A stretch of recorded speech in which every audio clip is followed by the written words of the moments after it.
Good morning. It's 10:01. We'll get started with the March 12th, 2025 License and Variance Board meeting. I'm Richard Garland, the Community Services Administrator for the City of Smyrna.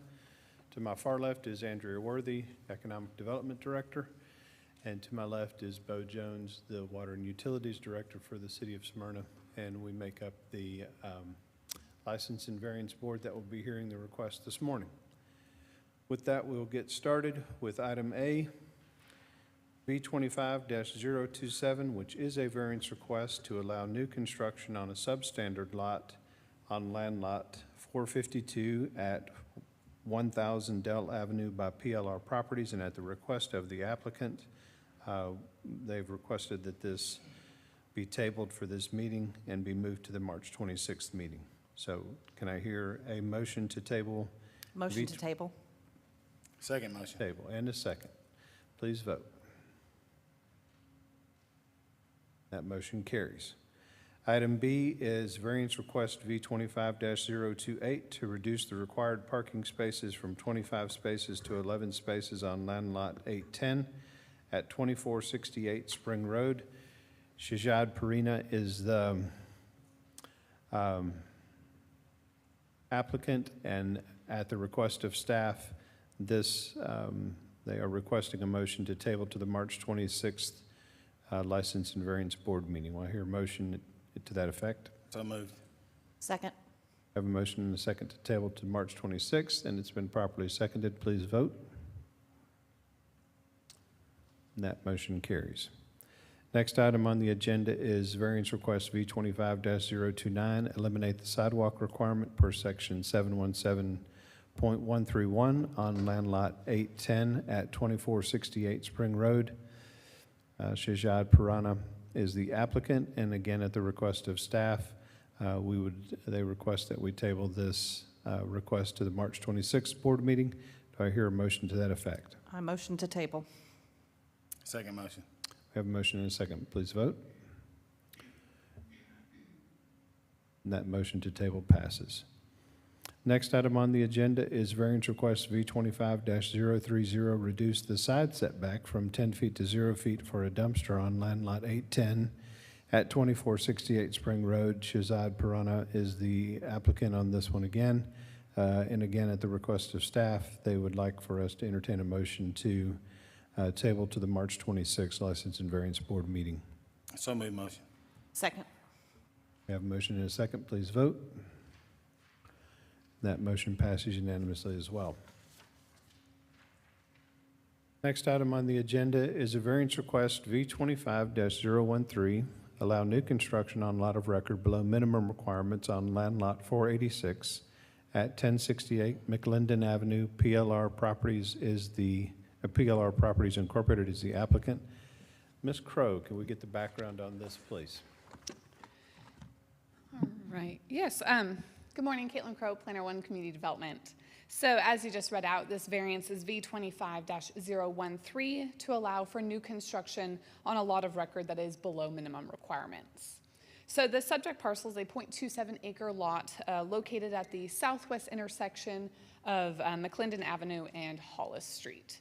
So this parcel is part of the Dunton subdivision, which was platted back in 1950, which is prior to our current ordinance, which was implemented in 1976.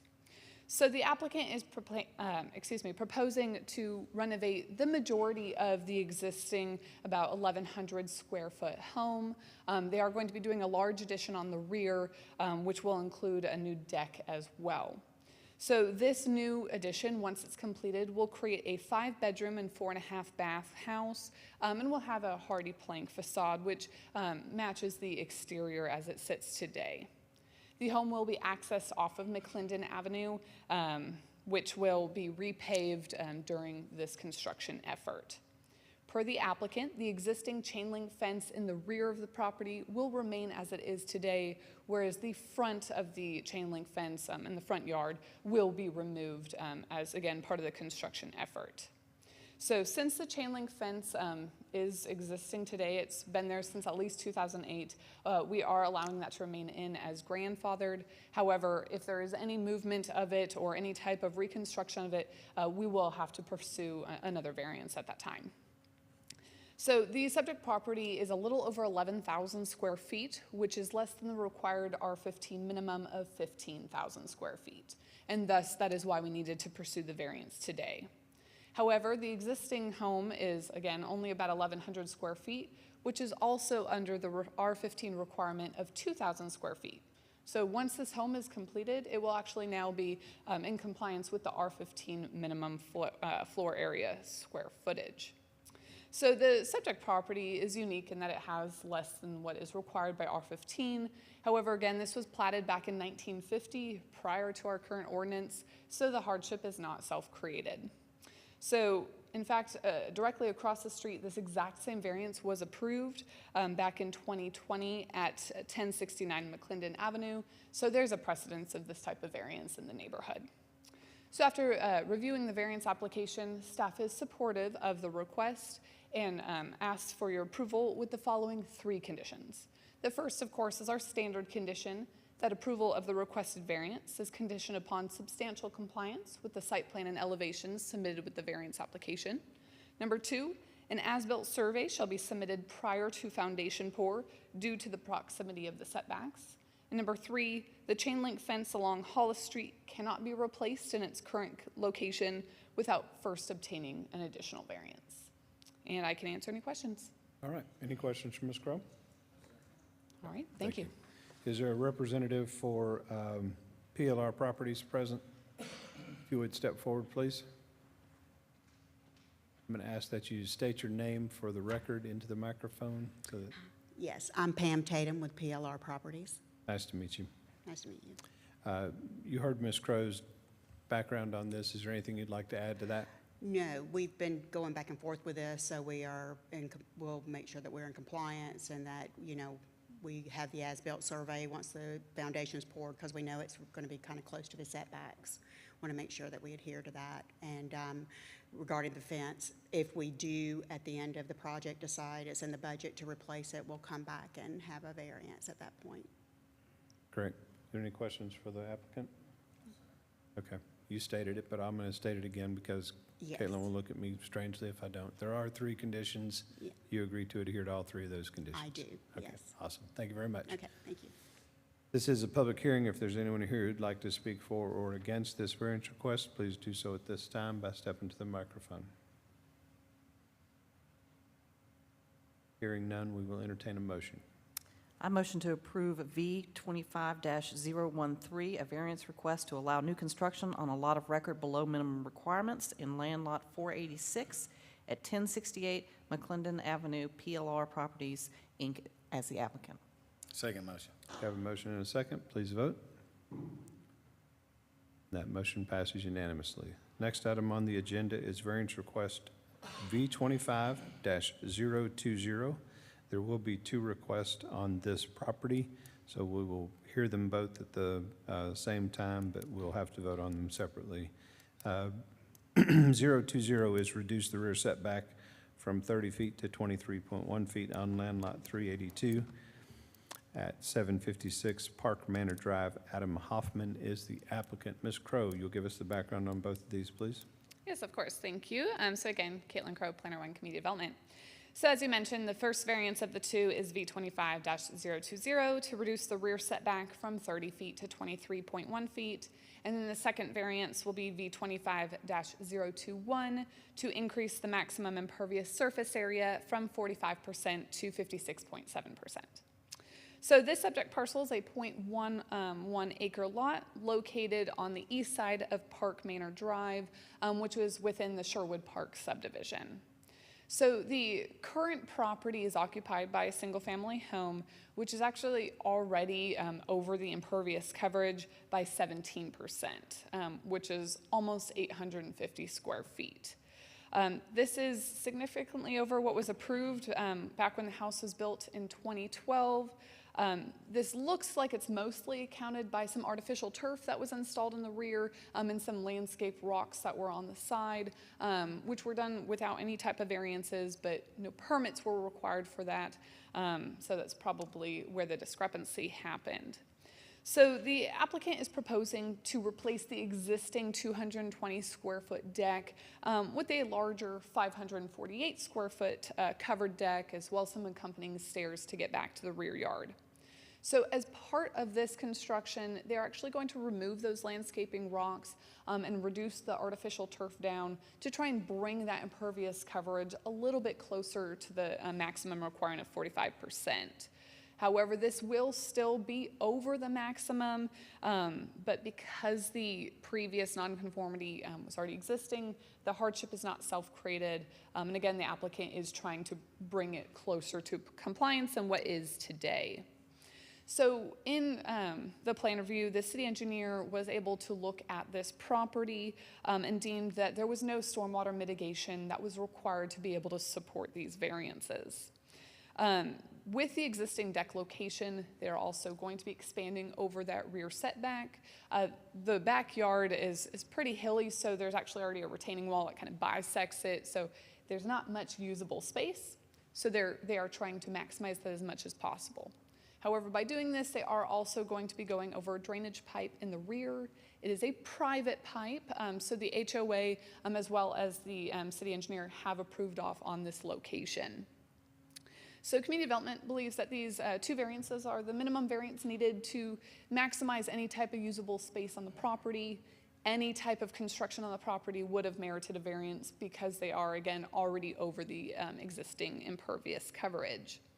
At the time of this report, we have received no calls in opposition to this request.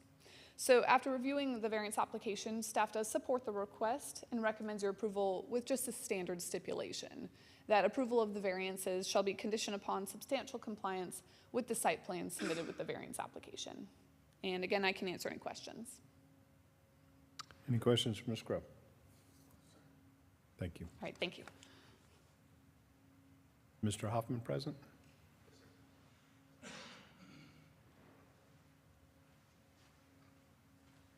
You would state your name for the record, please? Yes, Adam Hoffman. You heard the background that Ms. Crowe provided for the reduce the rear setback from 30 feet to 23.1 feet. Do you have anything you'd like to add to that? No, everything stays the same as is in the plan. Okay, all right. You understand there is one condition that's on this variance that you would have to comply with, that you agree to comply with that? Yes, sir. Okay. Any questions for the owner? All right, thank you. Thank you. This is a public hearing. If there's anyone here who'd like to speak for or against variance request V25-020, please do so at this time. Hearing none, we'll entertain a motion. Motion to approve variance request V25-020, reduce the rear setback from 30 feet to 23.1 feet, land lot 382, located at 756 Park Manor Drive. Adam Hoffman is applicant. Second. We have a motion and a second. Please vote.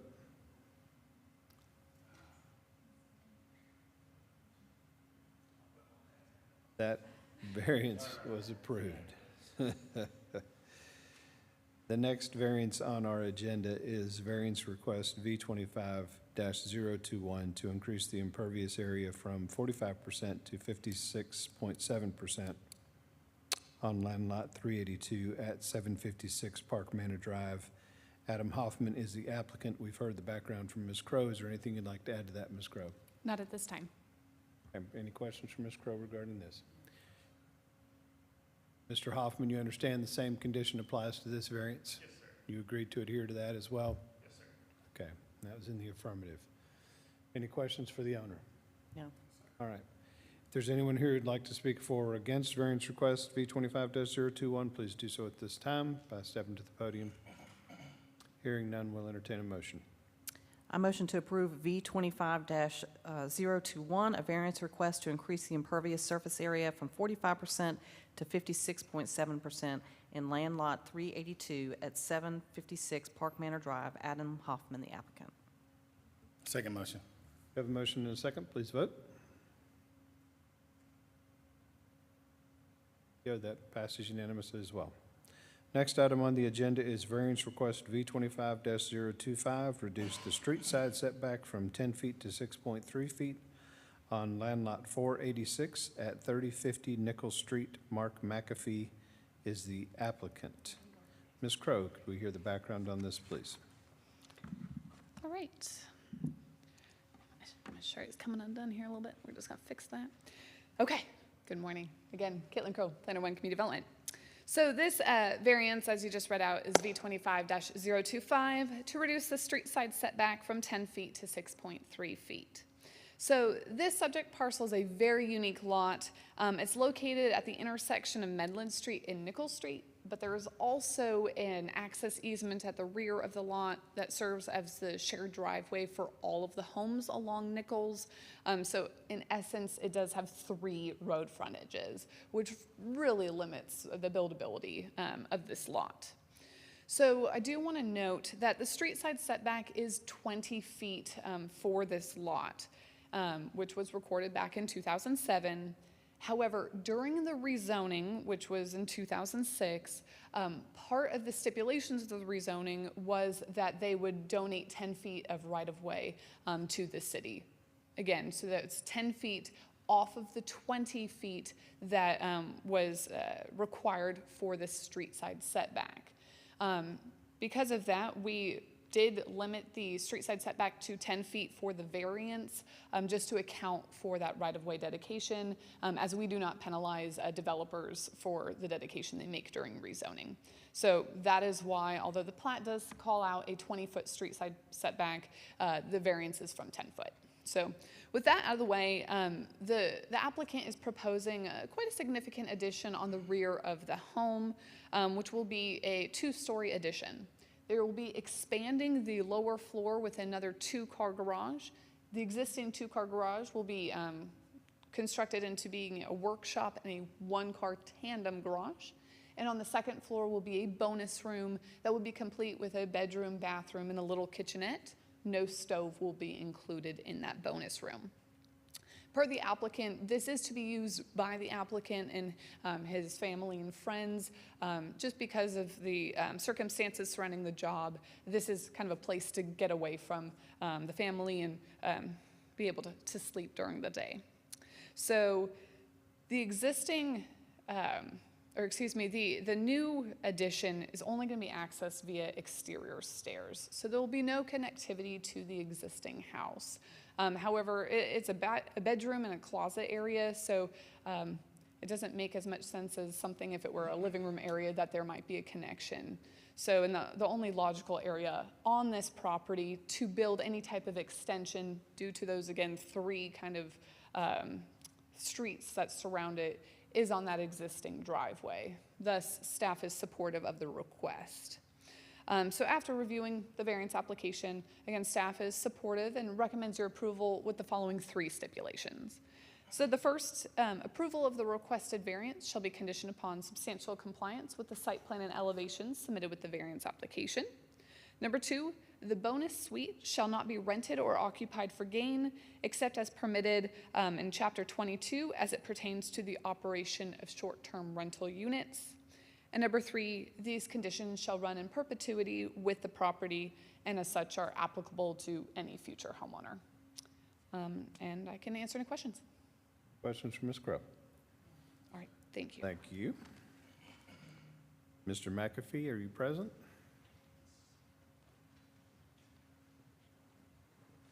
Would state your name, please? Mark McAfee. Thank you very much. You heard the background that Ms. Crowe provided. Is there anything you'd like to add to that? There's not, although I promise I'm not trying to escape my family. I work Well, overnights and have little Bo kids. and I so- were asking if you were selling tickets to this. Yeah, limited access exactly. area, or- I need a safe room. All right. Are there any questions for Mr. McAfee? I do have a question, Mark. It looks like you're building up to that sewer easement on that property. Yep. What do you do, or what are you planning to do if they have to repair that sewer, that private sewer? That's a HOA sewer, correct? Yep. Okay. It being so close to that easement, you do understand if they have to repair that, they may have to get into that foundation at home. How are you gonna go about making sure that's not gonna. Well, I didn't know I needed to, but coincidentally, as a part of this, we found out from the city about that sewer line just last year. We didn't know that was our responsibility. Okay, So at the same time I was doing this personally, as part of the HOA, we have been contacting, I actually have an appointment with a contractor tomorrow that's coming out to camera the line. And so he was on my property 2 weeks ago, and I informed him, hey, we're gonna be coming up to here. And he told me, or the city told me what size the pipe was and how far down it was. right, And he said, I do those routinely, and that wouldn't be an issue because you're only coming in, I think it's 2 feet. So you still have 10 feet before you get to that pipe. And he said it's an 8-inch main. right. I could do that easily without touching that. Okay, well, it sounds like you've done your due diligence. So I just wanted you to understand that Yeah, you sometimes get to those bust up my things have to driveway, be yeah. repaired, yeah. Would hate for half your bonus room and your safe room to go off in the hole, so that's all I had. Thanks, sir. That's really getting away from your family. There are three conditions that Ms. Crowe explained. You understand those conditions and Yes, sir. agree to adhere to those? All right, very good. Any other questions for the owner? Yes, sir. All right, thank you, sir. This is a public hearing. If there's anyone who would like to speak for or against V 25-025, please do so at this time. Hearing none, we'll entertain a motion. Motion to approve variance request V 25-025, reduce street side setback from 10 feet to 6.3 feet, land lot 486 located at 3050 Nickel Street. Mark McAfee is applicant. Second. Have a motion and a second. Please vote. Motion passes unanimously. Next item on the agenda is variance request V 25-026 to reduce the side setback from 12 feet to 6.9 feet on land lot 627 at 3477 Shawnee Trail. Andrew Norman is the applicant. Ms. Crowe, the background, please. Yes, for the last one today, again, Caitlin Crowe, Planner 1 Community Development. So as you just read out, V25-026 to reduce the side setback from 12 feet to 6.9 feet. So this one is pretty straightforward. The subject parcel is located on the north side of Shawnee Trail, and the existing house does currently have a 2-story deck on the rear that is currently encroaching into that side setback. It appears it has been like that since the home was built. So the applicant is looking to replace the existing deck and expand it just slightly by about 30 square feet to also incorporate a grilling area to kind of further enjoy the outdoors. So because the deck is currently encroaching into the side setback, the only logical area would be to expand it in the same area. This reduces any land disturbance to the property and surrounding neighbors. So this will further encroach in the setback by 2 feet, which will make the total reduction in setback of 6.9 feet. Again, since this deck is currently there, it is required to bring to code, and thus this variance, due to section 1102, since they are, again, replacing it and bringing it anew. Strict application of this ordinance would require that the property owner completely either shift the foundation of the home or completely relocate where the existing deck has been, again, since this home was built. At the time of this report, Community Development has received a request for information from a neighboring property owner, but we did not hear any further concerns of the request once it was explained. So after review of the variance application, staff is supportive of this request and does recommend your approval with just a standard stipulation. That approval of the requested variance shall be conditioned upon substantial compliance with the site plan submitted with the variance application. And as always, I can answer any questions. Any questions for Ms. Crowe? Thank you, ma'am. Thank you. Mr. Norman?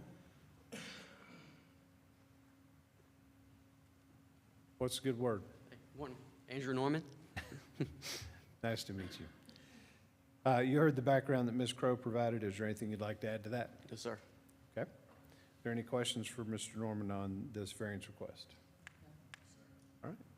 Well, that was easy. Yep. There's one condition that's been placed on this request, and you agreed to comply with that condition? I do. That substantial compliance with the Yes, site sir. plan? Okay, very good. All right. You can have a seat. Thank you very much, sir. This is a public hearing. If there's anyone here who'd like to speak for or against this variance request, please do so at this time. Let the record show there's no one else present in the room to do so, so we'll entertain a motion. I motion to approve V 25-026, a variance request to reduce the side setback from 12 feet to 6.9 feet in land lot 627 at 3477 Shawnee Trail. Andrew Norman, the applicant. Second motion. We have a motion and a second. Please vote. That motion passes unanimously. Thank you, sir. Next item on the agenda is approval of a minutes from February 26th, MIN 2025-045. We have a motion to approve those minutes as presented.